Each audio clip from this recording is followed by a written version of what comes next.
Champions ট্রফিতে কি থাকবেন সাকিব তামিম? কি বলছে বিসিবি?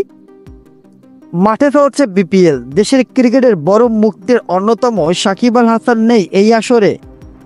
সামনে চ্যাম্পিয়ন্স ট্রফির বৈশ্বিক আসর, তার আগে দেশি ক্রিকেটারদের জন্য নিজেদের ঝালিয়ে নেওয়ার মঞ্চ এবারের বিপিএল।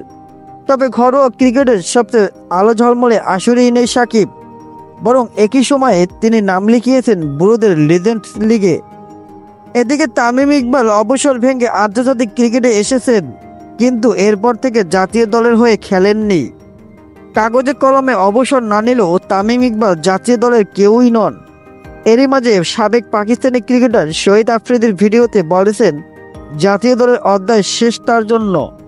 তবে বিভিন্ন গণমাধ্যমের বরাতে এক নির্বাচকের সূত্রে জানা গেছে বোর্ডের তরফ থেকে এখনও নির্দিষ্ট করে কিছু জানানো হয়নি। সবকিছু নিশ্চিত হয়ে আইসিসিতে পাঠানো হবে দল।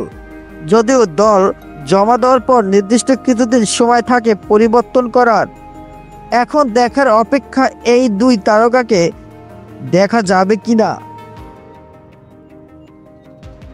ভিডিওটা ভালো লাগলে অবশ্যই ভিডিওতে একটি লাইক করে দিন এবং চ্যানেলটি সাবস্ক্রাইব করে দিন। ধন্যবাদ।